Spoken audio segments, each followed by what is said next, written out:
Selamat malam, rekan-rekan dokter sekalian. Selamat bergabung pada webinar malam hari ini. Terima kasih sudah hadir dan berpartisipasi. Kami sangat apresiasi sekali untuk waktu rekan-rekan dokter hari ini ya dok ya. Baik, webinar kita malam hari ini sangat menarik di akhir hari kerja ya dok ya, sambil menyambut weekend, santai, kita harap kita bisa sharing dan mendapatkan lebih banyak informasi lagi. Baik, pada malam hari ini kita akan ngobrol soal telemedicine. Tapi sebelum itu saya perkenalkan diri dulu, saya Ivo Maria, bisnis konsultan sekaligus host webinar malam hari ini. Dan juga pada malam hari ini juga hadir rekan saya, Ibu Sandra. Ya, selamat malam rekan-rekan dokter. Dan spesial rekan-rekan dokter, malam hari ini untuk tema kita ngobrolin telemedicine sudah hadir Dr. Iren, spesialis kejiwaan, di mana Dr. Iren sudah hampir 2 tahun ya dok ya, bergabung di YesDoc. Mungkin Dr. Iren boleh on cam dulu dok. Iya, ini dia Dokter Selamat malam. Selamat malam, dokter. Dan juga narasumber kita berikutnya ada Chief Medical Director YesDoc Indonesia, sekaligus narasumber kita malam hari ini, Dr. Marcel. Selamat malam, dokter. Halo, selamat malam Ivo, Sandra, dan terkhusus Dr. Iren. Terima kasih loh buat malam hari ini. Jadi kita bakal dengar sharing-sharing super nih dari Dr. Iren nih buat malam hari ini nih. Thank you banget Dr. Iren. Baik, kalau gitu langsung saja. Dokter boleh cari tempat yang paling nyaman biar mendengarkannya santai ya dok ya. Jadi kita mau sharing santai saja malam hari ini. Baik, untuk berikutnya saya akan langsung serahkan kepada Dokter Marcel. Dokter Marcel akan membahas nih, sebenarnya gimana sih dok potensi, regulasi, dan kesempatan di telemedicine itu. Baik, silakan Dokter Marcel. Oke, thank you Ivo. Mungkin saya mau ngobrol-ngobrol dikit dulu nih sama Dr. Iren. Dr. Iren apa kabar dok? Sehat luar biasa. Iya, sehat luar biasa ya. Dari wajahnya kelihatan banget apa? Bersinar gitu. Nggak kelihatan kalau belum mandi ya. Karena dari pagi nih belum pulang. Ya, karena senyumnya yang merekah gitu ya, energinya masih dapat banget dok. Saya masih bisa rasain semangatnya gitu. Nah, malam hari ini sekali lagi thank you buat Dr. Iren yang udah datang, juga teman-teman ya yang di sini sebagai yang menghadiri, yang menyimak malam hari ini.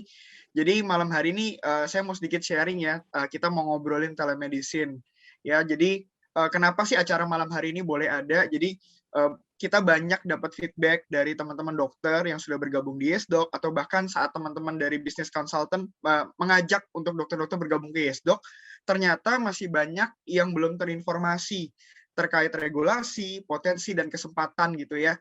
Hal ini wajar ya. Kenapa? Karena memang percepatan teknologi kesehatan, terutama dalam telemedicine ini, terjadi dalam waktu singkat selama masa pandemi.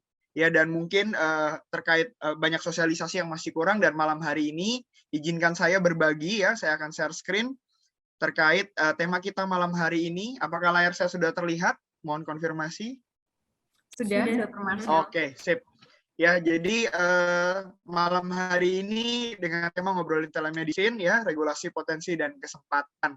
Sebelumnya, bentar. Ya, kenal sama kata sayang, perkenalkan nama saya Dr. Marcel Timotius Handoko, spesialis kedokteran keluarga layanan primer. Dikit tentang saya ya, saya anak pertama dari 3 bersaudara, tinggal di Tangerang, Banten, lulus dokter dari FKU Krida, kemudian PPEDS di FKU 4, dan saya menjadi Chief Medical Director di YesDoc Indonesia sejak tahun 2017. Oke, YesDoc sendiri teman-teman ya, kita mulai dari Oktober 2017, kita menjadi satu-satunya platform telemedicine ya yang konsisten dari Oktober 2017 itu melakukan telemedicine, telekonsultasi berbasis video call. Ya, kita mengutamakan video call ya dengan 24 jam dan garansi of service. Kita juga sudah dapat ISO 9001:2015 ya. Dan saat ini juga sedang berproses, kita sedang menunggu sertifikatnya untuk ISO 27001 terkait keamanan data. Jadi teman-teman yang bergabung di YesDoc ini bukan di platform kaleng-kaleng. Gitu. Jadi kita sudah terstandar secara internasional.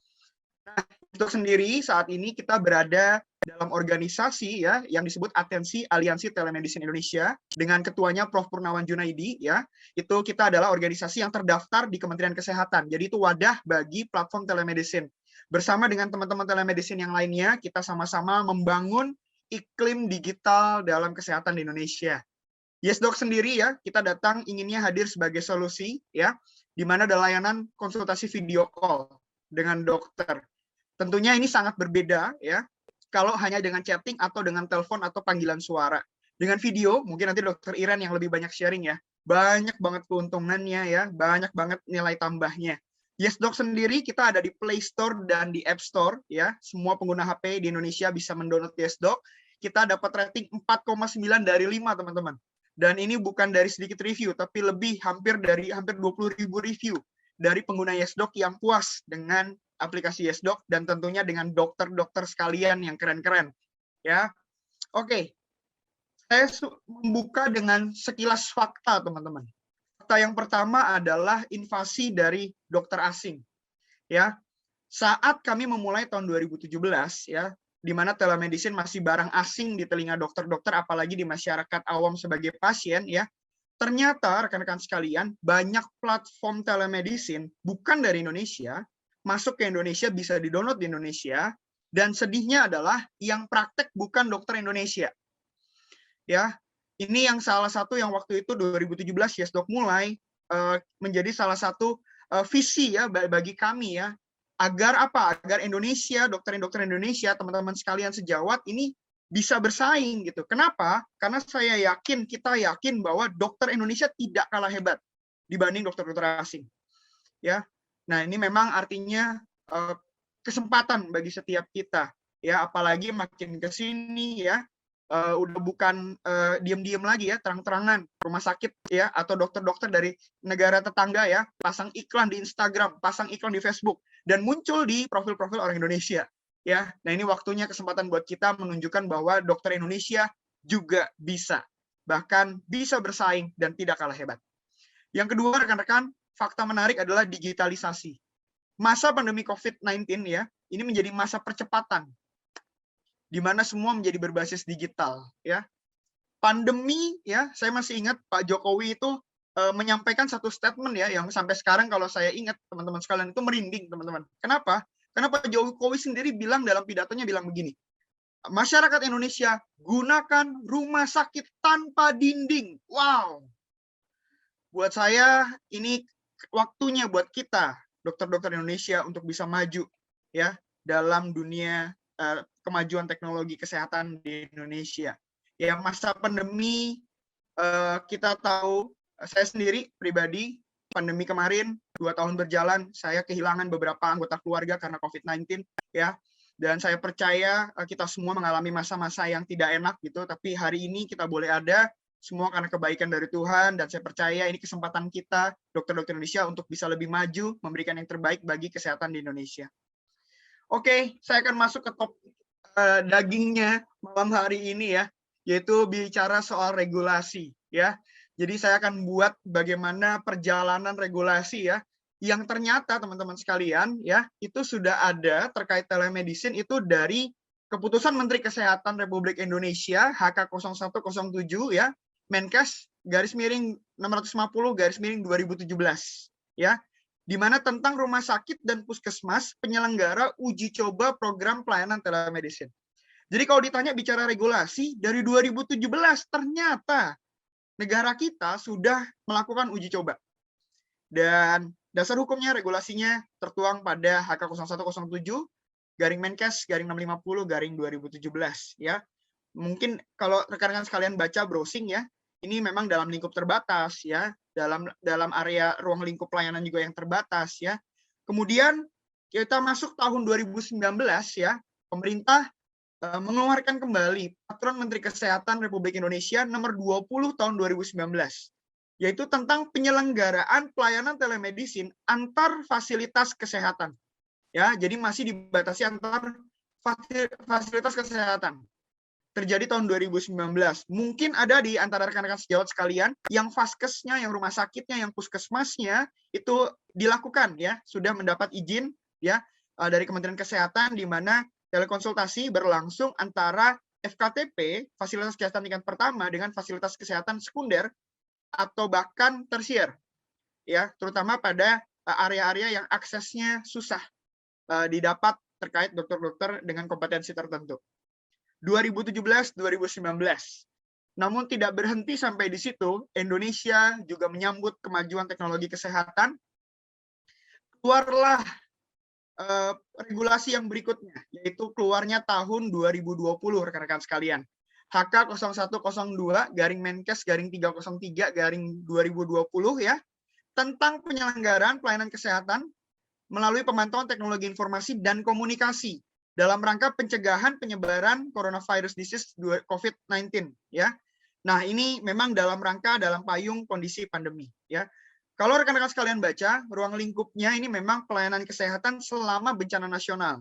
Dari Pak Jokowi, dari pemerintah menganjurkan kalau nggak perlu banget, jangan pergi ke rumah sakit. Karena di sana terjadi vokal penularan yang sangat tinggi. Kita tahu semua rumah sakit penuh dan sebagainya, sehingga telemedicine menjadi satu-satunya solusi untuk bisa tetap memberikan layanan kesehatan. Tentunya yang lebih aman dibanding harus dengan penggunaan APD dan sebagainya, waktu angka lagi tinggi-tingginya. Kemudian secara proses ternyata dijelaskan juga pada HK 0201 2020 ini, di mana diagnosis sampai terapi. Ya. Dengan syarat, ya dokter-dokternya harus sesuai dengan kompetensi dan kewenangan yang dibuktikan dengan surat tanda registrasi. Ya, dengan tetap memperhatikan mutu pelayanan dan keselamatan pasien. Nah, ini yang masih banyak ragu-ragu, apakah harus punya SIP khusus? Nah, sampai hari ini peraturannya masih sama. Yang diutamakan adalah dokter memiliki STR aktif. Cuma nanti kita bahas lagi ya sedikit ya, ada tambahan-tambahan peraturan. Dan pelayanan kefarmasian ya, itu diperbolehkan kecuali obat golongan narkotika dan psikotropika. Ya, ini tahun 2020. Seiring waktu berjalan, regulasi semakin ditingkatkan ya. Tapi waktu 2020 bukan hanya dari pemerintah, dari organisasi tercinta kita, Ikatan Dokter Indonesia, ya, MKEK, Majelis Kehormatan Etik Kedokteran, ya, itu mengeluarkan ya surat keputusan Majelis Kehormatan Etik Kedokteran nomor 017 ya garing PB garing MKEK garing 05 garing 2020 tentang fatwa layanan telemedis dan konsultasi daring khususnya di masa pandemi. Ini sejalan dengan apa yang dikeluarkan oleh Kementerian Kesehatan. Baik secara proses, syarat, pelayanan kefarmasian, namun ada satu tambahan ya, yang ini kabar baik, angin segar buat kita para pelakunya, yaitu terkait remunerasi, keamanan, rekaman, dan catatan medis. Ya, kita bersyukur ada organisasi tercinta kita, Ikatan Dokter Indonesia ya, yang melindungi kita, ya, mengcover kita agar kita melakukan pelayanan telemedicine dengan aman. Kemudian bukan cuma dari ID saja, rekan-rekan sekalian, ya, dari Konsil Kedokteran Indonesia, ya, juga mengeluarkan Peraturan Konsil Kedokteran Indonesia nomor 74 tahun 2020 tentang kewenangan klinis dan praktik kedokteran melalui telemedicine pada masa pandemi COVID-19 di Indonesia. Sejalan juga dengan HK 0201 2020 ya. Di sini ada tambahan yaitu terkait penjelasan dokter yang berpraktek telemedicine ya di pasal 3 poin 4 ya. Di sini disebutkan dokter dan dokter gigi yang melakukan praktek kedokteran melalui telemedicine harus mempunyai surat tanda registrasi dan surat izin praktek di Fasiankes sesuai dengan ketentuan peraturan perundang-undangan. Artinya apa? SIP di Fasiankes masing-masing. Maka dari itu, Diasdok yang mendaftar diwajibkan melengkapi dokumen STR aktif dan SIP aktif. Ya, ini sebagai bukti juga ya bahwa rekan-rekan sekalian yang melakukan pelayanan telemedicine juga berpraktek secara aktif, secara onsite atau offline. Ya, ini diperlengkapi. Waktu berjalan masuk tahun 2021, regulasinya semakin diperlengkapi rekan-rekan sekalian. Dikeluarkan diterbitkan HK 0107 garing Menkes garing 4829 garing 2021 tentang pedoman pelayanan kesehatan melalui telemedicine pada masa pandemi COVID-19. Ya, ini sifatnya melengkapi. Apa yang dilengkapin? Di sini dijelaskan ruang lingkup pelayanannya, ya. Dari KIE, komunikasi informasi edukasi, konsultasi klinis dijabarkan secara lengkap dari poin A sampai poin E ya, dari anamnesa, pemeriksaan fisik tertentu dilakukan melalui audiovisual, pemberian anjuran nasihat yang dibutuhkan berdasarkan hasil pemeriksaan penunjang atau hasil pemeriksaan fisik tertentu, penegakan diagnosis, penata laksanaan hingga pengobatan pada pasien. Ini 2021 rekan-rekan sekalian. Nah, pada terkait pelayanan kefarmasian, di sini ada ditekankan tambahan. Kalau yang lalu narkotik psikotropika, rekan-rekan bisa lihat di layar, ya, Ini dijabarkan. Penulisan resep elektronik dikecualikan untuk obat golongan narkotik dan psikotropika, obat injeksi kecuali insulin untuk penggunaan sendiri, dan implan KB. Dan salinan resep harus disimpan dalam bentuk cetak atau elektronik sebagai bagian dokumen dari rekam medik. Ya, jadi ditambahkan obat-obat yang tidak boleh dilakukan lewat peresepan elektronik, ya, lewat proses telemedicine. Nah, untuk dari BPOM sendiri juga mengeluarkan beberapa aturan ya dari tahun 2020 ya. Ini ada peraturan BPOM nomor 8 tahun 2020 tentang pengawasan obat, makanan yang diedarkan melalui daring ya. Dan peraturan BPOM nomor 24 tahun 2021 ya tentang pengelolaan obat, bahan obat, narkotik, psikotropika, prekursor farmasi di pelayanan kefarmasian termasuk peresepan elektronik. Rekan-rekan bisa catat, nanti bisa browsing, nanti bisa buka dan baca-baca sendiri terkait peraturan yang dikeluarkan oleh BPOM. Nah, itu regulasinya rekan-rekan. Sekarang saya mau sedikit membahas tentang potensi dan kesempatan. Yang pertama rekan-rekan adalah potensi dan kesempatannya apa? Menjangkau dan melayani lebih banyak pasien. Lewat YesDoc, saya bukan cuma sekali dua kali, tapi udah puluhan kali teman-teman yang udah gabung di YesDoc cerita, ya, menemukan pasien-pasien dengan kasus yang selama ini tidak pernah didapatkan di vaskes masing-masing. Ada fenomena ya, iceberg phenomenon disease. Ya, mungkin banyak yang kita dapatkan selama ini, tapi ternyata banyak kasus-kasus ya, bahkan kasus-kasus yang kita bisa dapatkan dari faktor resiko lebih dini, ya, sehingga intervensi kita akan bisa lebih baik lewat komunikasi dan edukasi. Ya, ini didapatkan, termasuk kasus-kasus yang tanda kutip mungkin buat kita aneh-aneh, terkait misalnya yang mengarah ke gangguan mental secara seksual, mungkin nanti Dokter Iren yang bisa lebih share ya. Terus kemudian juga banyak hal-hal lain ya, domestic abuse itu juga ada, bahkan hal-hal lain ya yang selama ini private, mungkin pasien ragu-ragu untuk datang, malu ya, stigma yang berat ya, tapi lewat telemedicine dengan ada rekan-rekan sekalian yang berkompeten dan hebat-hebat, tentunya menjadi peluang ya untuk mereka bisa mengakses layanan konsultasi dari rekan-rekan sejawat sekalian. Kedua, rekan-rekan sekalian, potensi dan kesempatan apa? COVID mengelahirkan sebuah generasi yang berbeda ya, yaitu generasi video call ya. Saya sampai hari ini masih agak aneh teman-teman sekalian. Kalau lagi jalan ke mall, kalau lagi di tempat makan, lagi di tempat umum, ada anak-anak muda, bukan cuma anak muda bahkan ya, ibu-ibu even ya. Itu dengan video ya, TikTok-an Bapak Ibu, teman-teman. Ya. Artinya apa? Komunikasi video call ini dengan video ini bukan satu hal yang aneh atau hal yang baru gitu, tapi menjadi sebuah kebiasaan baru. Dan saya yakin ini menjadi satu hal yang akan persisten gitu ya, tidak akan kembali lagi, tidak akan mundur lagi. Ini sebuah kemajuan dengan teknologi yang ada. HP sekarang kita bisa lihat dengan harga lebih terjangkau, kameranya udah bagus-bagus banget. Ya, ini membuktikan bahwa generasi video call ini memang ada dan sedang terjadi, sedang hot-hotnya. Ini kesempatan kita dengan YesDoc, telemedicine video call, konsisten dari 2017, memberikan platform yang tepat bagi teman-teman sekalian untuk menangkap momentum ini, ya, generasi video call. Potensi kesempatan yang ketiga, aman dan nyaman. Waktu masa pandemi COVID, awal gelombang 1, saya pribadi sangat sedih kehilangan beberapa guru kita, dokter-dokter senior, profesor-profesor. Ada beberapa yang saya cukup kenal dekat ya waktu masa PPDS gitu ya. Itu membuat saya sedih sekali gitu karena harus kehilangan beliau. Beliau tetap praktek di masa pandemi COVID, membaktikan dirinya, tapi terpapar dan kemudian dengan kondisinya termasuk kelompok usia rentan harus berpulang ke Yang Maha Kuasa. Ini menjadi pertimbangan rekan-rekan sekalian bahwa ada istilah kalau non-dokter work from home gitu ya. Istilah umum hari-hari ini. Kita ternyata juga masih bisa. Artinya bukan berarti total work from home, tapi setidaknya mengurangi resikonya untuk bisa lebih aman dan nyaman.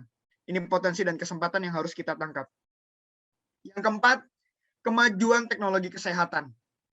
Yang namanya wearable device saat ini, saya cuma bilang, wow, tinggal tunggu waktunya diproduksi massal, masuk Indonesia dengan biaya yang murah. Apa? Coba sebutkan. EKG, heart rate, saturasi oksigen, tensi. Even saat ini kami YesDoc ditawarkan dari berbagai device dari Jepang, dari Brazil, dari Jerman datang ke kita untuk untuk bisa kerjasama ya. Alat yang ditempel di sini monitoring gula darah secara periode gitu ya, dapat terus datanya ya. Terus ada lagi yang cuma dipegang bisa dapat profil darah dari HB dan sebagainya ya. Ada yang harus cuma hanya dipakai kayak termometer dalam mulut ya, itu bisa dapat banyak data. Wah, luar biasa sekali.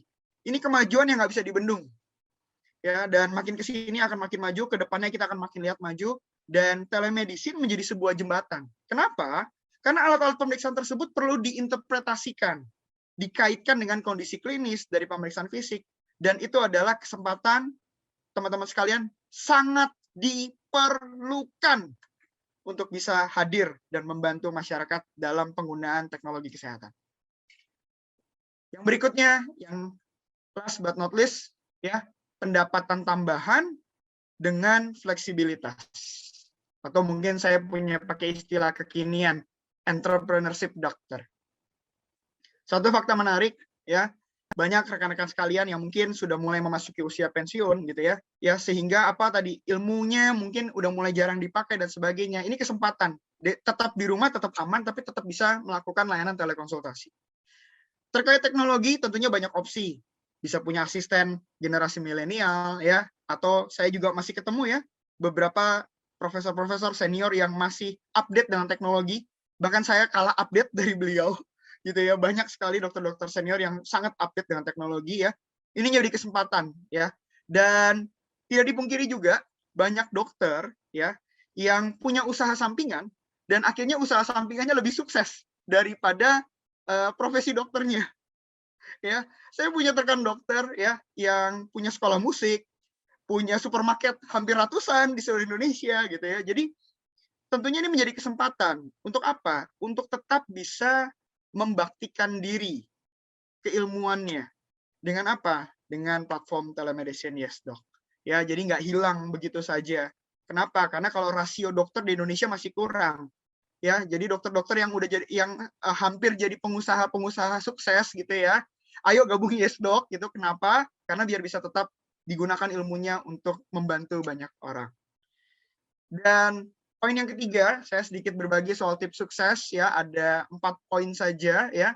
Di YesDoc ini tips suksesnya gampang ya, hanya 4 langkah. Yang pertama buat jadwal ya, bagikan jadwal ya, konten edukasi berbagai media. Saat ini masyarakat perlu. Saya mau bilang masyarakat perlu. Kenapa? Karena di luar sana lebih banyak konten yang menyesatkan. Nah, ini penting bagi kita para dokter untuk masuk ke dunia edukasi kesehatan. Kemudian komitmen setiap janji jadwal yang sudah di-booking ya. Dan yang keempat, ini yang menjadi challenge bagi kita semua. Banyak ya pasien-pasien bilang, "Wah, berobat ke negara tetangga lebih bagus pelayanannya." Ya. Sebenarnya bukan karena kita kalah hebat, dokter kita kalah hebat, bukan. Tapi tidak dipungkiri ya, secara komunikasi mereka bisa dibilang jauh lebih unggul. Tapi saya percaya makin ke sini dokter-dokter Indonesia juga makin hebat-hebat dalam komunikasi. Ini challenge buat kita untuk bisa bersaing. Dan tips tambahan ya, penting juga setiap rekan-rekan sekalian yang sudah bergabung di YesDoc memiliki infrastruktur yang baik. Ya, ini sebuah investasi yang penting ya, dari internet, laptop yang mumpuni, spek yang baik ya, atau saat ini YesDoc sudah launching, teman-teman sekalian bisa praktek menggunakan tablet Android. Ya, syaratnya apa? Android-nya harus di atas Android 9, RAM-nya minimal 4 GB, layarnya minimal 10 inch, dan kami sangat merekomendasikan penggunaan keyboard eksternal. Saat ini kalau dicek di pasaran ya, saya sebut satu merek aja deh yang cukup familiar. Ada Samsung A8 ya, itu harganya hanya sekitar 4 jutaan, tambah keyboard 100-200 ribu beli di Tokped atau Shopee. Teman-teman bisa jalan-jalan kemana, buka praktek. Ya, dan ini sangat fleksibel sekali karena itu sudah LTE, artinya bisa masuk SIM card ya, bisa cari provider yang bagus, paket internet yang oke, ya, jadi bisa lebih mobile, tapi tetap memberikan layanan telekonsultasi yang terbaik lewat platform YesDoc. Sekian dari saya, terima kasih. Mungkin waktunya kita dengar sharing moment ya, pengalaman ya dari expertnya yang sudah menjalani ya, dari Dr. Iren. Waktu dan tempat saya persilakan. Iya, terima kasih Dokter Marcel. Baik, seperti yang tadi Dokter Marcel sudah sampaikan, jadi Dokter Iren ini memang bentar lagi 2 tahun ya bergabung di YesDok. Saya ingat banget tadi saya cek tanggal bergabungnya itu Dok, mungkin Dokter Iren lupa, 20 November 2020. Nggak kerasa bentar lagi udah 2 tahun. Nah, baik Dokter, mungkin Dokter Iren bisa sharing apa saja sih pengalaman Dokter selama berpraktek di YesDok. Silahkan Dokter Iren. Ya, makasih Mbak Ivo, makasih Dokter Marshall. Materinya, pemaparannya luar biasa ya. Jadi tadi saya sempat kirim PowerPoint, mungkin bisa dibantu Ya, tayangkan. sedang kita Ya, tayangkan. jadi sebagai pendahuluan nih, PowerPoint ini saya nggak bikin khusus acara ini ya. Sorry ya, jangan GR ya YesDok. Saya edit aja. Kebetulan Nggak apa-apa, Dok. bulan bulan Desember saya diminta oleh Perhimpunan PD pada saat kongres simposium nasional kita, dan kebetulan saat itu sepanel dengan Bapak Profesor Ahli Ali Gufron yang kebetulan saat ini adalah sebagai Kepala BPJS. Saat itu kerinduan dari kami semua adalah memperjuangkan telemedicine ini bisa di backup oleh BPJS. Intinya dari kami pengennya ke sana. Nah, jadi ini sebenarnya saya udah banyak pangkas, tapi kenapa saya maksa Mbak Ivo untuk tampilin ini adalah karena saya sempat melakukan satu survei sederhana ya. Bisa slide-nya? Ya, tadi Dokter Marcel memperkenalkan diri, mungkin saya juga memperkenalkan diri biar diketahui bukan dokter abal-abal ya. Jadi saya ini dokter spesialis kedokteran jiwa, dokter umumnya di FK Universitas Samratulangi Manado, kemudian ngambil spesialisnya di Hasanuddin Makassar. Sorry, suara agak ngebas karena namanya psikiater ya sepanjang hari pakai suara, jadi ini udah malam, udah ngebas nih suaranya. Sempat mengambil clinical and research training di Sumo, Jepang. Ya, next aja sih. Yang sebelahnya itu private. Kemudian jadi yang ingin saya, yang tadi yang di dalam PowerPoint ini sebenarnya saya sempat di sana juga menyampaikan seperti yang Dr. Marcel sampaikan, slide, yaitu ada timeline-nya ya, timeline dari bagaimana sampai Indonesia bisa menerima telemedicine ini sebagai suatu layanan yang bisa sangat luar biasa membantu pada era pandemi kemarin. Slide lagi. Skip aja, ini adalah definisi telemedicine ya menurut Permenkes. Ini adalah timeline-nya, di mana kalau mundur lagi sebenarnya tahun 60 itu di bidang militer dan ruang angkasa ketika seorang dikirim oleh NASA untuk keluar go out to space, mereka juga dideteksi secara telemedicine, baik heart rate-nya mereka dan lain-lainnya oleh dokter yang berada di base. Nah, itu sebenarnya awal mula dari telemedicine. Kemudian diadopsi selanjutnya oleh Indonesia. Untungnya memang saat itu 2017 waktu uji coba pas sebelum pandemi, kemudian kita sudah ready lah. Memang Tuhan luar biasa lah istilahnya. Selanjutnya, slide. Jadi intinya yang membuat drastic changes ini memang pandemi COVID, sehingga akhirnya terjadi percepatan. Artinya kita udah ready sebenarnya untuk melakukan perubahan cara melayani pasien atau masyarakat dengan bidang ilmu kita, tetapi pandemi ini yang membuat kita seperti dipaksa untuk segera menerima perubahan ini. Ya, slide. Nah, apa sebenarnya yang berkembang? Kalau dari yang kemarin itu, slide lagi, ini adalah telepsikiatri, aturan dari telepsikiatri. Jadi yang berkembang sebenarnya adalah pertama dari media yang digunakan. Karena sebenarnya kalau kita mau melihat yang disebut dengan telemedicine by definition tadi, sebenarnya dengan telepon juga itu udah telemedicine, karena kan jarak jauh tele. Tetapi karena ada perkembangan ilmu pengetahuan, sampai akhirnya kita sampai di era video call. Nah, inilah yang ditawarkan oleh YesDok. Kemudian slide. Oke, jadi saya sempat melakukan suatu survei sederhana. Sebenarnya yang saya lakukan survei kemarin ada dua pihak, dari pemberi layanan telemedicine dan penerima layanan telemedicine. Yang pemberi layanan saya udah hapus. Ini adalah responden yang pasien-pasien saya sendiri yang pernah saya layani secara telemedicine. Ini hanya survei sederhana. Jadi saya pernah melayani mereka secara telepsikiatri dengan berbagai media ini. Saya mengaktifkannya hanya 2 hari sehingga hanya beberapa orang yang 37 orang lah yang sempat merespon. Rata-rata adalah yang berusia 20 sampai 29 tahun yang kerap mengakses layanan telemedicine. Slide. Nah, dari para responden yang sempat mengakses layanan telemedicine yang saya pribadi berikan, jadi ini untuk menghindari bias ya, artinya pelayannya sama, saya doang. Jadi kalau misalnya ada ketidakpuasan ya saya pemicunya. Ini fokusnya adalah memang untuk melihat media yang digunakan. Slide. Jadi menariknya di sini, ini bukan iklan, bukan sulap, bukan sihir ya. Mereka ternyata lebih senang pakai aplikasi YesDoc. Nah, sempat saya random nih nanya, kenapa sih? Padahal saya tawarkan, kalau telepon saya jarang sih terima.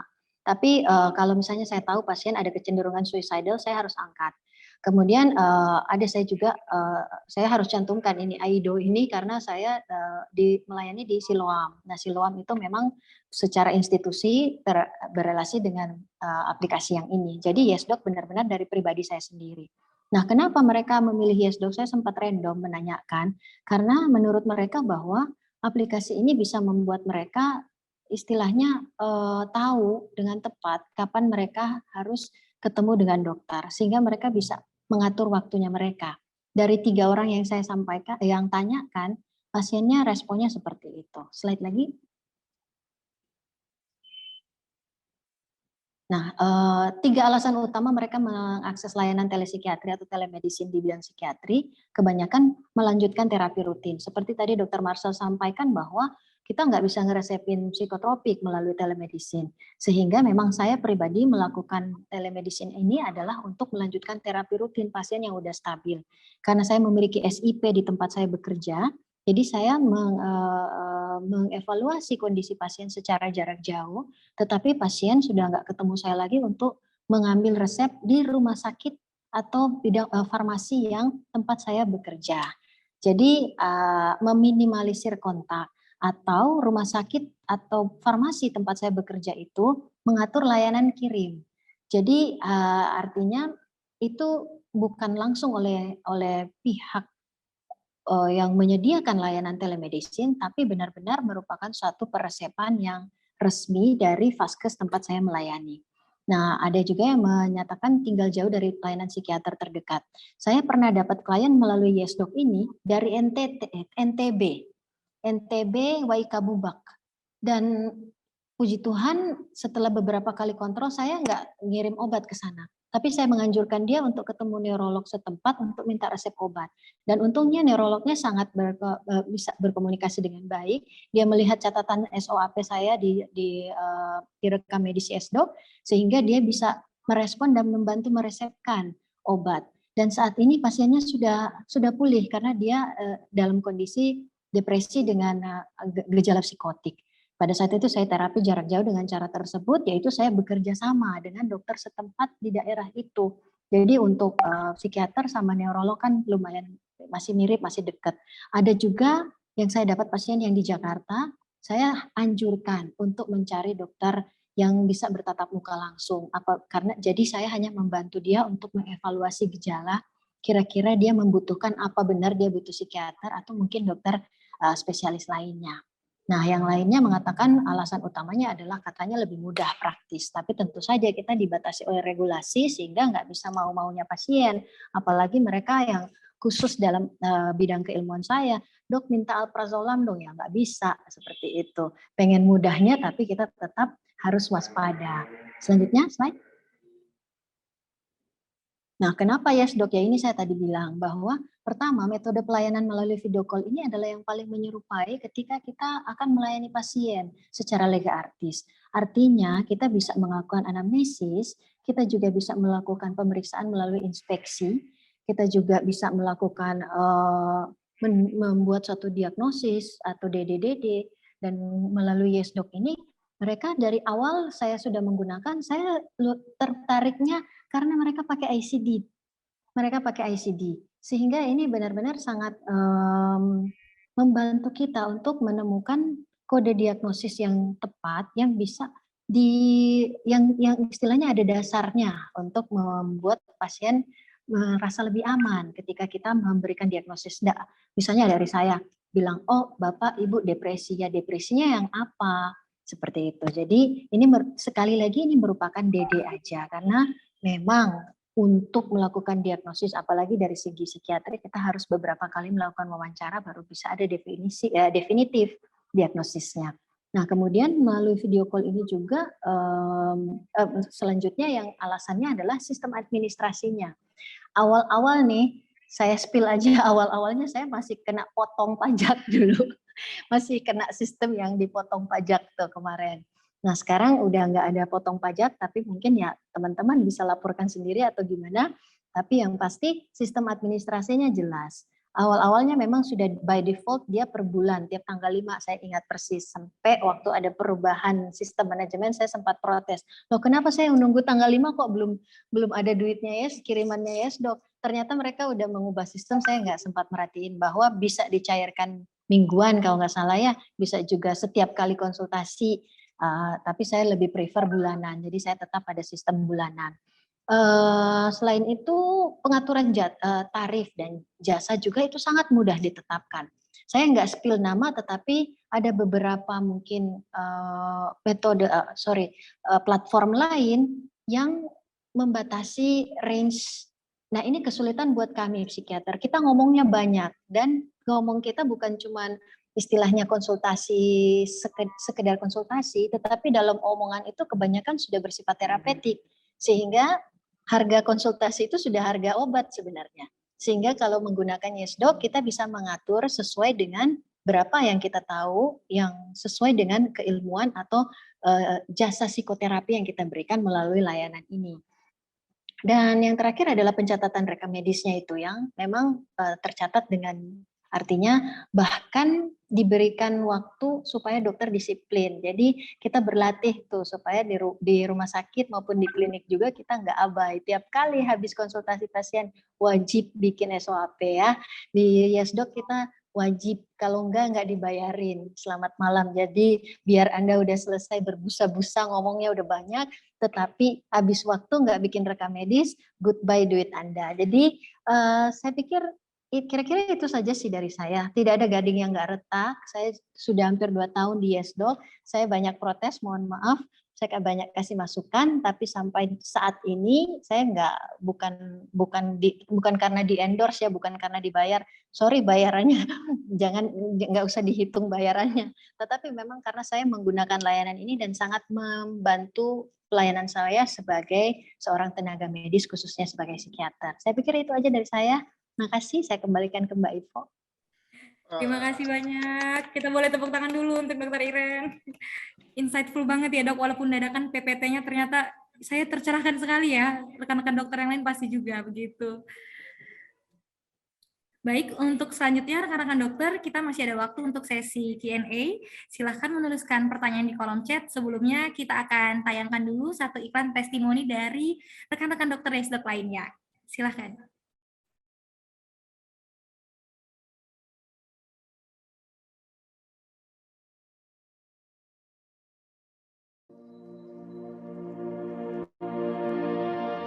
Hai, perkenalkan nama saya Dr. Caesar Dewi Molina. Saya adalah salah satu dokter yang berpraktik di platform telemedicine YesDoc.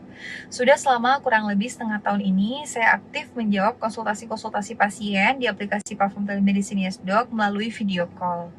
Nah, via video call, saya merasa sangat nyaman berkonsultasi dengan pasien karena bisa langsung melihat kondisi pasiennya, kemudian bisa berinteraksi secara eye contact, dan juga bisa memberikan instruksi-instruksi kepada pasien yang mudah dipahami.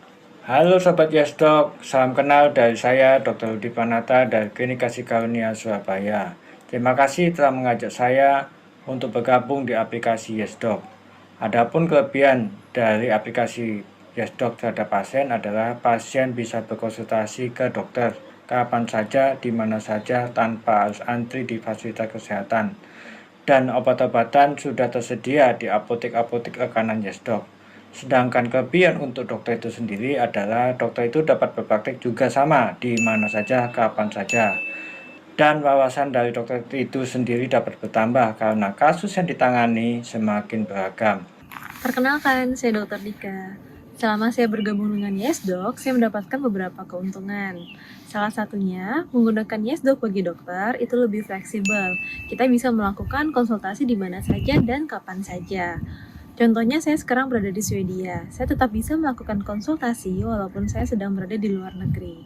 Dan untuk pasien sendiri, pasien dapat berkonsultasi langsung dengan dokternya melalui video call secara tatap muka sehingga dokter lebih akurat dalam menegakkan diagnosis. Terima kasih YesDoc. Kenapa memilih aplikasi YesDoc ya? Karena YesDoc itu aplikasi yang menggunakan video call. Jadi kalau misalkan pakai video call itu menurut saya lebih touch ke pasien. Kalau ngetik-ngetik tuh kadang kan males ya, maksudnya kadang kita nggak ngerti maksudnya pasien apa, atau mungkin pasien juga bisa salah paham maksudnya dokternya tuh apa. Dan dengan video call itu interaksinya lebih mudah dan pasti bukan copy paste, jadi pasti sesuai dengan keluhan pasiennya, dan dokternya pun lebih mudah untuk mendiagnosis dan menerapi pasiennya. Itu sih kenapa saya lebih suka pakai video call.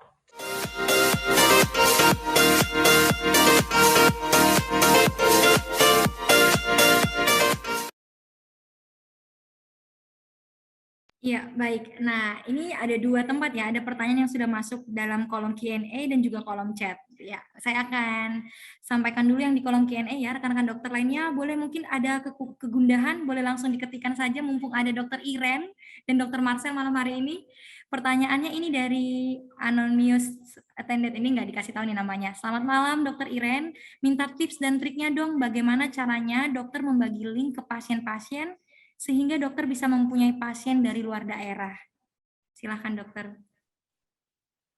Oke, nah saya bukan dokter selebriti ya, tapi at least saya punya medsos ya.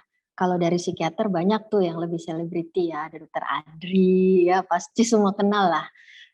Tapi kita pakai medsos ya. Kemudian saya juga mendaftarkan, bukan mendaftarkan ya, menaruh tanda di Google Maps.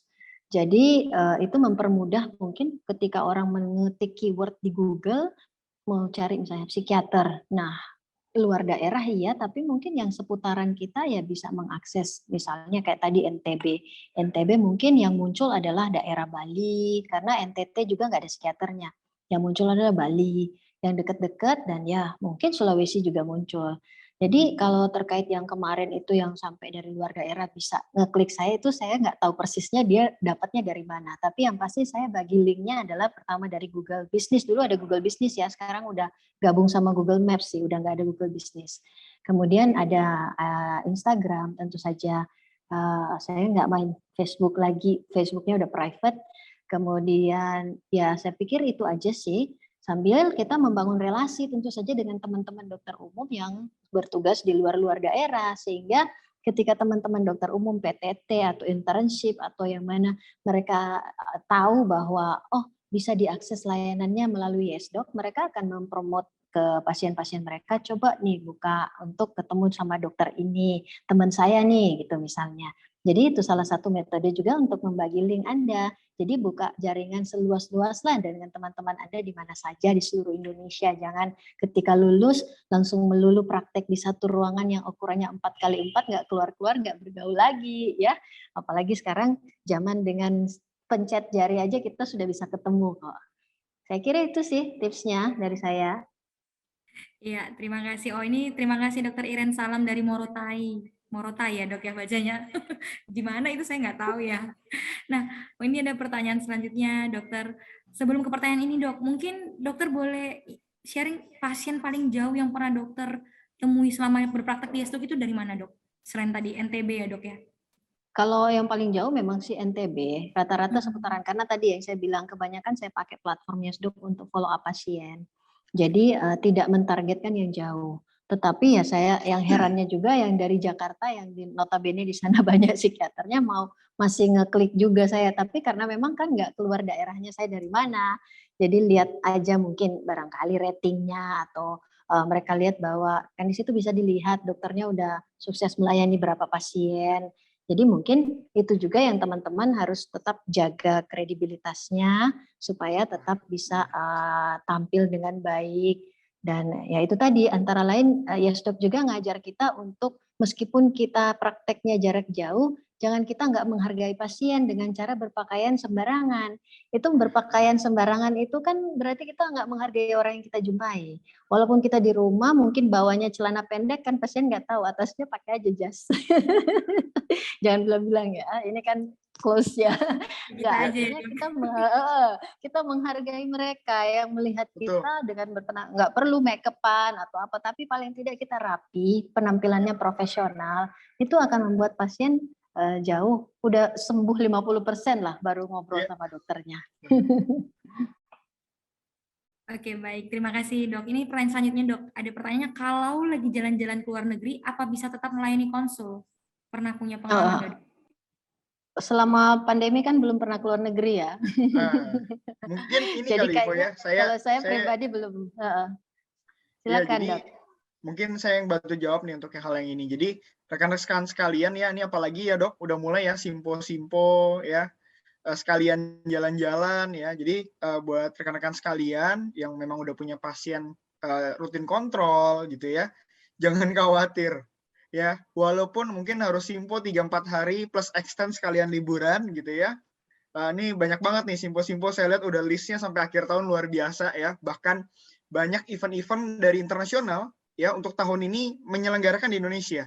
Banyak banget gitu ya, dari kolegium-kolegium, jadi perhimpunan-perhimpunan. Jadi jangan khawatir rekan-rekan sekalian, yang penting dibawa gadgetnya yang tadi ya, laptop atau tablet PC ya, tadi seperti yang saya sebutkan ya, dengan syarat tersebut, dengan internet yang bagus tentunya tetap bisa praktek ya, jadi dimanapun kapanpun. Bahkan tadi ada testimoni ya dari salah satu dokter yang lagi di Swedia kalau saya nggak salah simak tadi ya, ternyata dia tetap ini kontrol pasiennya ya, tetap bisa telekonsul ya. Ini menjadi sebuah kenikmatan ya menurut saya, satu akses yang memudahkan ya bagi setiap kita untuk tetap bisa. Jangan sampai, kalau saya dulu suka ada pasien ya, misalnya saya tinggal gitu 1 minggu buat simpo atau apa, pas balik lagi tuh walaupun memang nggak niat ngeledek atau gimana, protes gitu ya, tapi kadang gini, aduh Dok, kok saya liburan nggak diajak gitu, kok kemarin ini lama banget sih Dok liburannya gitu ya. Jadi kayak bicara relasi ya, memang relasi ini penting banget tetap kita jalin gitu ya, apalagi kalau ngobrol cuma lewat chat, lewat telepon nggak enak, tapi kalau lewat video kan kita bisa lihat raut wajahnya gitu ya. Mungkin kayak Dokter Iren, saya nggak tahu pasien-pasien psikiatri harusnya dari ekspresi wajah ini juga penting banget ya Dok ya. Itu kita bisa banget. Iya, kita bisa assess bagaimana responnya gitu, yang tentunya enak banget. Oke, mungkin itu Ivo, kalau ada pertanyaan lainnya silakan. Iya, masih ada. Terima kasih, Dr. Marcel. Baik, ini ada pertanyaan selanjutnya. Pertanyaannya ini untuk Dr. Iren, bagaimana mengkomunikasikan kerjasama dengan dokter setempat seperti pada pasien tadi yang dokter share yang sedang berada jauh? Iya, jadi yang contoh pasien yang tadi ya, yang dari NTB, itu saya melalui pasiennya. Jadi saya mengedukasi pasiennya bahwa saya nggak bisa ngeresepin, saya juga nggak bisa ngirimin resep. Dan saya mengedukasi dia untuk bisa datang memeriksakan diri. Jadi dia memeriksakan diri ke neurolog setempat. Artinya dia bayar lagi dong konsul ke misalnya ke neurolog setempat. Nah di tempat itu dia cerita ke neurolognya, saya pernah konsultasi secara video call dengan psikiater, keluhan istri saya gini. Kemudian dia menunjukkan catatan apa yang saya catat dalam catatan rekam medis YesDoc, sehingga dokter di sana bisa membaca dan bisa memahami kondisi pasien sebagaimana dari sudut pandang saya sebagai psikiater. Nah, relasinya ya memang nggak secara langsung saya berhubungan dengan dokter neurolog setempat, karena dia melakukan pemeriksaan ulang. Dan karena saya bilang tadi bahwa psikiater dengan neurolog itu masih sangat erat hubungannya, dia pasti bisa mengkonfirmasi temuan saya. Dan dia juga bisa meresepkan psikotropik sebagaimana halnya saya. Jadi kalau ditanya bagaimana menjalin hubungan relasi, saya nggak menjalin hubungan relasi secara langsung, tetapi secara nggak langsung melalui catatan medis yang disediakan oleh YesDoc. Itu sudah memadai, tapi tentu saja dokter yang ditemui memang harus berbesar hati istilahnya untuk menerima saran atau masukan atau pandangan dari dokter yang lain. Kira-kira itu kalau dari pengalaman pribadi saya sih. Iya, wah luar biasa ya Dr. Iren. Mungkin saya sedikit tambahin Ivo. Jadi saya juga ada pengalaman Dok di YesDoc ini. teman saya di Surabaya jaga IGD tiba-tiba bilang, nih pasien lu datang ke gua gitu ya. Loh, tahu dari mana gitu kan? Ini dia nunjukin rangkumannya, dia bilang suspek APP gitu. Karena nyeri perut kanan bawah waktu konsultasi. Jadi saya arahkan, wah ini takutnya berbahaya, keburu pecah dan sebagainya gitu ya. Jadi saya justru surprise. Ini kebetulan teman satu alma mater gitu ya, cerita gitu. Nih pasienmu nih di IGD nih gitu ya. Ini buat saya pribadi saya sama ini ya seperti wah gila ya ternyata apa yang kita lakukan ini impactful-nya gede banget gitu. Iya, betul. Dengan Dan Comstok itu ini. yang tadi Itu kerasa Dr. banget. Marshall tuh yang kita pakai ICD itu sangat membantu. Khususnya kita kan dari psikiatri. Kalau kita ngomong depresi itu banyak. Jadi Betul. apa yang kita assessment saat itu kita punya perkiraan menurut ICD-10 ada kriteria diagnosisnya sehingga teman-teman sejawat lain punya bahasa yang sama gitu. Jadi kita nggak ngira-ngira apa yang dimaksud sama teman sejawat lain. Sehingga kita saling menghargai juga dengan teman sejawat lain yang memeriksa secara langsung. Betul. Jadi itu sangat membantu. Catatan medis sama kode diagnosis itu sangat membantu sekali. Betul, Dr. Iren. Kami punya pengalaman yang menarik di YesDoc. Jadi memang sebelum pandemi kami diminta ya membantu salah satu biro umroh, Dok. Ya biro umroh yang kalau naik haji kan ada dokternya ya gitu fasilitas. Kalau umroh teman-teman umroh nggak ada dokternya. Jadi ini memang salah satu biro umroh premium lah saya bilang. Ya jadi meminta YesDoc untuk mendampingi secara telekonsultasi gitu. Dan ternyata kebetulan pas mereka lagi beribadah umroh ada yang matanya kelilipan dok, kena badai pasir di sana kebetulan. Dan dokter kita menuliskan ICD-10-nya termasuk obat-obat kan semua dalam nama komposisi utama ya. Di mana itu standarnya udah internasional. Dan saya mendengar dari pihak manajemen yang bekerja sama dengan kami menyatakan bahwa tinggal nunjukin aja rangkumannya, ICD-10 sama nama obatnya sama farmasi di sana, Dok. Gitu ya. Itu farmasi di sana yang notabene memang orang sana bisa mengerti dan memberikan obat yang tepat gitu. Itu Betul. buat saya wah, keren banget ya ternyata gitu. Itu surprise banget gitu. Jadi ini salah satu nilai tambah yang kita tadi mungkin saya sampaikan bisa menjangkau lebih banyak ya, menolong lebih banyak. Oke, terima kasih Dr. Marshall, Dr. Iren. Ini masih ada satu pertanyaan lagi. Silakan rekan-rekan dokter, masih ada waktu. Boleh kembali bertanya di kolom Q&A. Pertanyaan selanjutnya ini, untuk pengiriman obat, bagaimana resep jika pasien sedang berada di luar negeri? Bagaimana dokter pengalamannya? Ya, oke. Nah, tadi mungkin seperti yang saya share ya, kalau di luar negeri, memang gini, peraturan pemberian obat tiap negara beda-beda.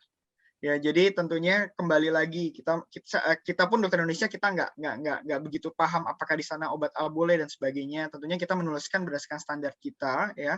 Dan memang paling utama kan gini rekan-rekan sekalian, telemedicine ini banyak yang bilang cuma buat pasien dengan kondisi yang ringan-ringan. Menurut saya jawabannya tidak. Kenapa? Karena telemedicine ini juga berfungsi sebagai pre-hospital management. Atau yang kita kenal di Amerika ya yang disebut 911 emergency call ya. Jadi ada pre-hospital management yang kita bisa lakukan. Mengarahkan ini harus kemana gitu ya. Karena nggak dipungkiri ya, bukan cuma orang Indonesia. Seluruh manusia tuh asumsinya begini. Ini kayaknya sakit ringan gitu ya. Dia abaikan, ternyata sakit berat. Atau bahkan sebaliknya ya, yang dia pikir, wah ini sakit berat, dia panik dan sebagainya, lari ke IGD dan sebagainya. Sampai di IGD disuruh pulang, dia kecewa gitu. Ya saya maunya dirawat gitu ya, dan sebagainya. Itu kita ketemu banyak banget kasus kayak gitu. Nah, enaknya kalau pakai YesDoc, konsul dulu by video call, ya, dan ini mengambil keputusannya lebih mantap, lebih tepat. Gitu. Ya, baik. Terima ya. kasih. Terima kasih, Dok. Ini ada 2 pertanyaan lagi ya, dokter. Kita bisa lanjut. Pertanyaan berikutnya, bagaimana kalau misalnya ada masalah pada video dan audio, padahal pasien sudah membuat janji? Apa ada cara berkomunikasi lain sehingga kita tetap bisa melayani pasien? Ya, jadi memang pada kondisi kendala teknologi ya, tidak dipungkiri Indonesia secara sinyal masih belum merata. Ya, tapi good news-nya 5G sudah mulai di kota besar, artinya 4G-nya nanti akan makin rata. Nah, itu good news-nya di situ ya. Bukan berarti 5G bisa seluruh Indonesia, saya rasa masih cukup perlu waktu gitu. Tapi dengan 5G di kota besar bagus, maka 4G di seluruh Indonesia akan semakin merata. Kalau memang ada kendala, di YesDoc ini pasien bisa langsung membooking jadwal berikutnya. Ya, Kalau terkait masalah pembiayaan atau apa konsultasinya belum selesai, dokternya tidak bisa memberi rangkuman ya, itu nanti mungkin bisa ngobrol sama bisnis konsultannya. Kita ada beberapa status-status ya secara teknis. Ada gagal dokter, gagal pasien, itu refundnya seperti apa, nanti bisa tanya lebih jelas. Itu terkait administrasinya kami juga sudah pikirkan secara sistem, jadi nggak perlu khawatir. Oke, Ya, thank you. intinya ada uang duduk sih. Kalau dokternya udah nunggu, pasiennya kayaknya nggak masuk, ada duit duduknya. Betul, Dok. Tapi Betul, kan Dok, tadi ada betul, selamat malam goodbye ya dok ya, kalau nggak diselesaikan rangkumannya. Penting tuh ya, Dok. Iya, tapi kalau kita yang bikin kesalahan, goodbye emang. Iya. Oke, Tapi baik. dikasih kesempatan kok Mbak Ivo itu. Betul. Jadi biasanya mereka ada tampilan, kalau misalnya mereka melihat jaringan kita nggak stabil, ada tampilan yang menyatakan apakah dokter sudah mendapatkan informasi yang cukup dari pasien ini. Nah, Iya. kita bisa milih.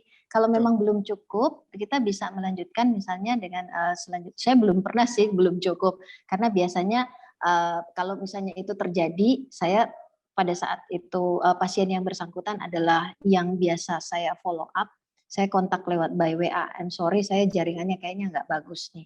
Jadi biasanya kita punya solusi seperti itu. Tapi kalau misalnya pasien yang baru, yang benar-benar datang, memang ketemu saya langsung di YesDoc, itu biasanya saya sudah mendapatkan informasi yang cukup dan bisa lanjut. Tapi yang pasti kita diberi kesempatan kok oleh by system untuk merespon. Iya, terima kasih Dokter Iren. Baik, selanjutnya ada pertanyaan, mungkin Ibu Sandra boleh dibantu? Iya, baik. Ini ada pertanyaan di kolom chat ya dari Dokter Marcella. Selamat malam. Apa rencana ke depan YesDoc untuk pengembangan layanan telemedicine YesDoc? Dan mungkin fitur-fitur apa saja yang akan direncanakan untuk pengembangan dan ditambahkan? Terima kasih. Waduh, luar biasa nih ya pertanyaannya ya. Visi-misi. Kalau bicara pengembangan ya, tentunya disimak aja terus, update terus. Pasti kita akan ada update-update terbaru. Tapi saya informasikan juga buat teman-teman dokter yang punya klinik pribadi, yang punya rumah sakit gitu ya, dan ingin mengonlinekan rumah sakit atau kliniknya. Kita sudah punya YesDoc Hospital dan YesDoc Clinic. Ya, jadi bisa ya. Jadi nggak perlu kalau misalnya grup-grup rumah sakit grup besar ya, saya yakin dananya ada, bikin aplikasi sendiri, bikin telemedicine sendiri bisa. Tapi kalau teman-teman yang mungkin kita tidak grup rumah sakit yang besar atau grup klinik yang besar, agak berat karena untuk membuat aplikasi itu effortnya besar, biayanya besar, gitu ya. Nah ini jangan khawatir, YesDoc sudah fasilitasi dengan namanya YesDoc Hospital dan YesDoc Clinic. Ya jadi bisa juga, itu salah satu fitur yang udah ada yang mungkin belum sempat kita sosialisasikan umum, tapi kita sudah punya. Ya jadi kalau teman-teman yang kliniknya ya rumah sakitnya mau bisa online, go online, ini ada tempatnya. Dan untuk fitur-fitur barunya, terus nantikan, karena kita akan terus update dengan tambahan sesuai yang update di dunia kesehatan, terutama teknologi kesehatan. Tapi tentunya kita mempertimbangkan aspek ya di Indonesia terkait kondisi dan penerimaan dari masyarakat. Mungkin itu yang bisa saya share. Iya, thank you. Ini ada bocoran sedikit, tapi nanti dokter apa-apa boleh tanya ke PIC-nya, pasti kita langsung update feature apa yang sudah kita punya gitu ya. Selanjutnya Yes. dokter makin malam baru dokter-dokter udah mulai nanya nih. Ada pertanyaan. Baru berikutnya. panas nih ya kayaknya ya. Izin ya Mbak Ivo, saya kalau boleh 1-2 pertanyaan lagi saya harus off ya. Oke. Saya izin duluan Baik, boleh ya? Dokter, Pertanyaan terima terakhir deh, kasih. Dok. Ini dok. Oke. Ya, mungkin Oke. boleh yang habis ini yang ini terakhir kalau boleh. Oke, Oke. ini yang terakhir ya. Baik, izin bertanya dok, apabila pasien ketika konsultasi dengan dokter umum, lalu berdasarkan pemeriksaan disarankan pasien tersebut berkonsultasi lebih lanjut ke dokter spesialis, apakah sebaiknya direfer ke spesialis yang ada di aplikasi atau menemui dokter spesialis secara langsung? Wah, ini mungkin dokter Iren yang lebih tepat. Tadi ada pengalaman langsung ya, dirujuk ke reverse ke neurologi gitu. Aspek-aspek apa yang bisa dipertimbangkan? Oh, kalau menurut saya sih ini pertanyaannya barangkali dari teman-teman dokter umum yang menemukan ada kasus-kasus spesialistik, mereka ingin tahu baiknya mereka rujuknya ke sejawat Ya. spesialis yang melayani di YesDoc atau ke spesialis yang langsung. Sebenarnya kalau saya bisa jawab adalah either way is fine. Karena kalau seperti yang Dr. Marcel bilang tadi, kalau hanya untuk mengevaluasi kembali, reassess kembali apa yang sejawat dokter umum temukan, bisa kok. Artinya bisa diminta konsultasi dulu kembali dulu secara online dengan dokter di aplikasi.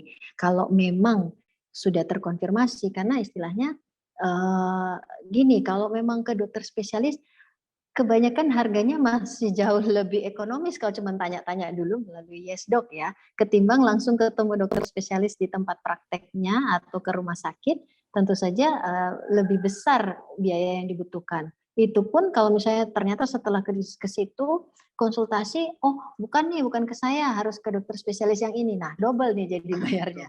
Jadi mendingan untuk mengkonfirmasi nggak apa-apa, biar shopping dokter, istilahnya kita psikiater shopping dokter, tapi di YesDoc masih lebih ekonomis lah untuk pasien. Kita nggak membuat mereka jadi kesana kemari pontang-panting cari dokter terbaik di kota tersebut. Mendingan untuk mengkonfirmasi itu kalau saya lebih baik melalui aplikasi aja dulu.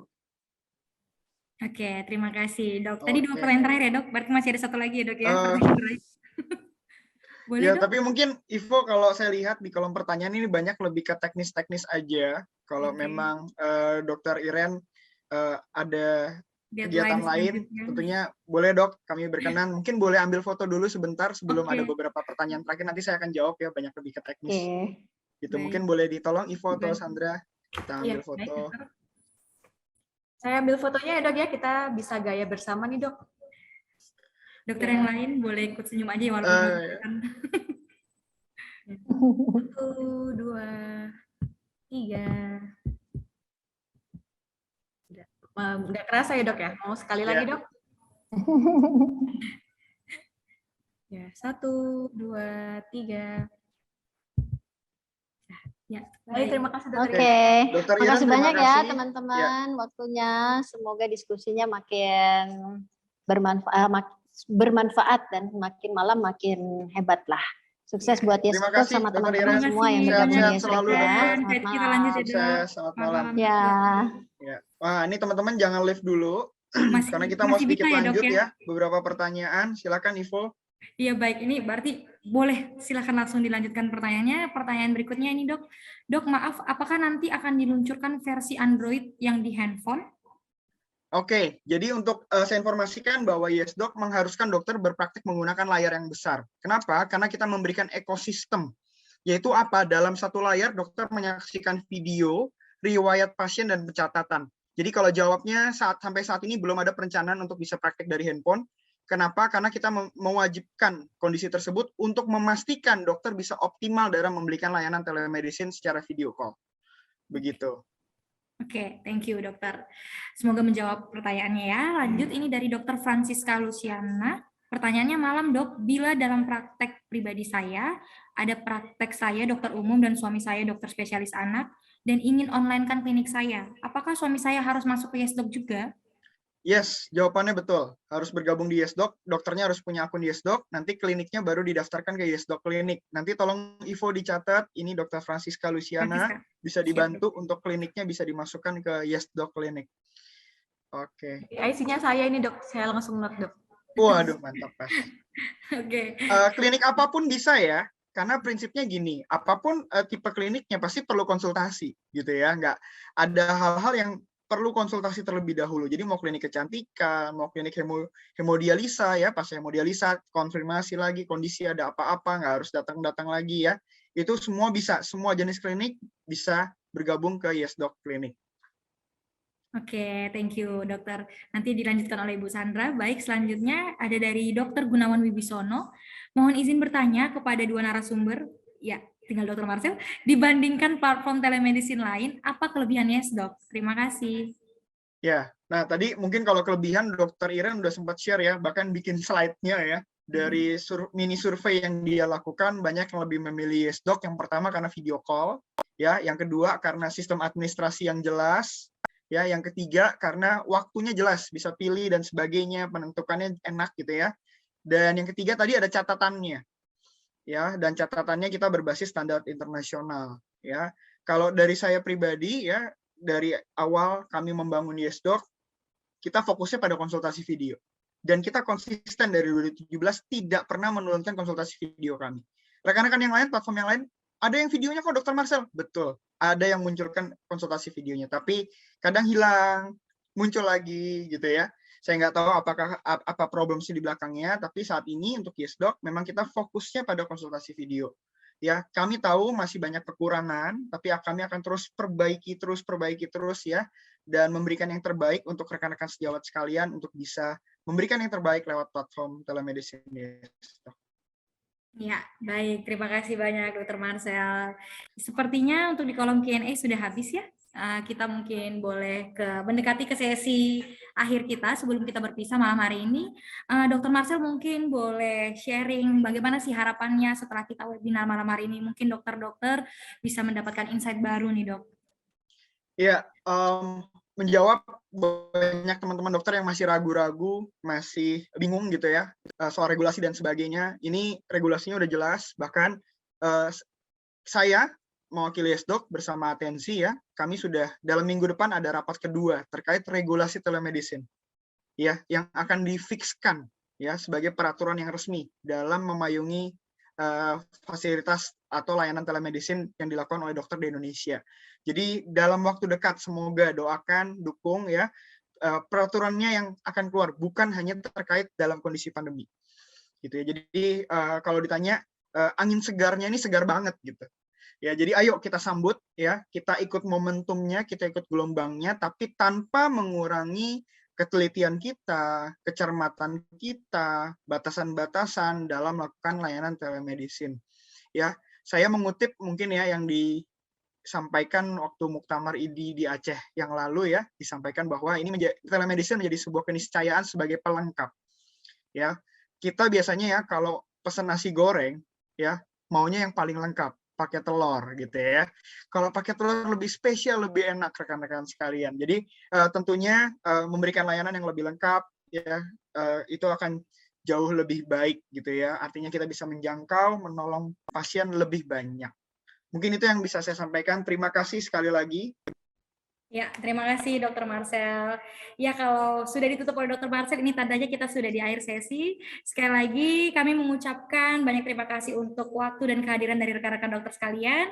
Terima kasih untuk partisipasinya, dan semoga ya dok, webinar malam hari ini memberi banyak insight dan informasi baru, sehingga kita bisa lebih berani dan lebih komitmen untuk berpraktek di telemedicine. Begitu. Baik, kalau begitu, kita dari tim YesDoc, saya Ivo, dan rekan saya Ibu Sandra, dan juga Dr. Marcel, mungkin kita akan pamit. Terima kasih banyak dokter, sampai ketemu di lain kesempatan. Kalau ada apa-apa, ya terima kasih semua. Sampai ketemu di kesempatan berikutnya. Sehat-sehat selalu semua. Sukses. Selamat malam. Selamat malam.